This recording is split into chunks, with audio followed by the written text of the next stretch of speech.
It's been about 2 years since the residents of Flint, Michigan have been exposed to this highly contaminated, toxic tap water that some believe has led to the elevated levels of lead in the blood of children that live in Flint, Michigan, according to a report put out by a pediatrician.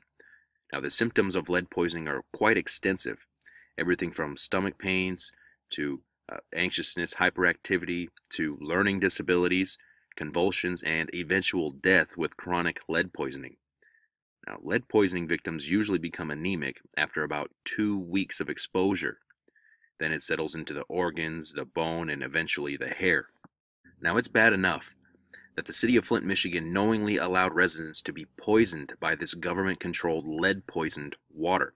But to add insult to injury, Republican governor of Michigan, Rick Snyder, has just been exposed mocking residents for being poisoned.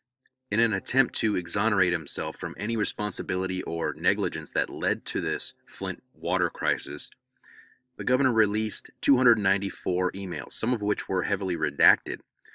But he failed to realize that some of those emails still contained damning information. Now, this whole water crisis came about because the city was trying to save money.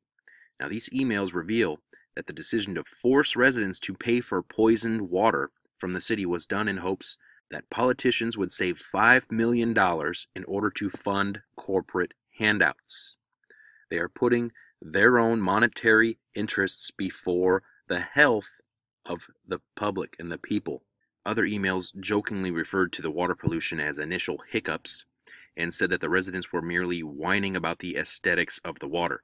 Now, Snyder's chief of staff stated he can't figure out why the state is responsible, except that the state treasurer, Dillon, did make the ultimate decision, so we're not going to be able to avoid this. EPA expert Miguel del Toro stated in an email the state was testing the water in a way that could profoundly understate the lead levels. This is some damning information here. So if the government is going to be in control of our resources and they're going to monopolize those resources and force us to pay for them, shouldn't they be held accountable for poisoning those resources and then poisoning the people? We often see people being arrested and imprisoned for victimless crimes.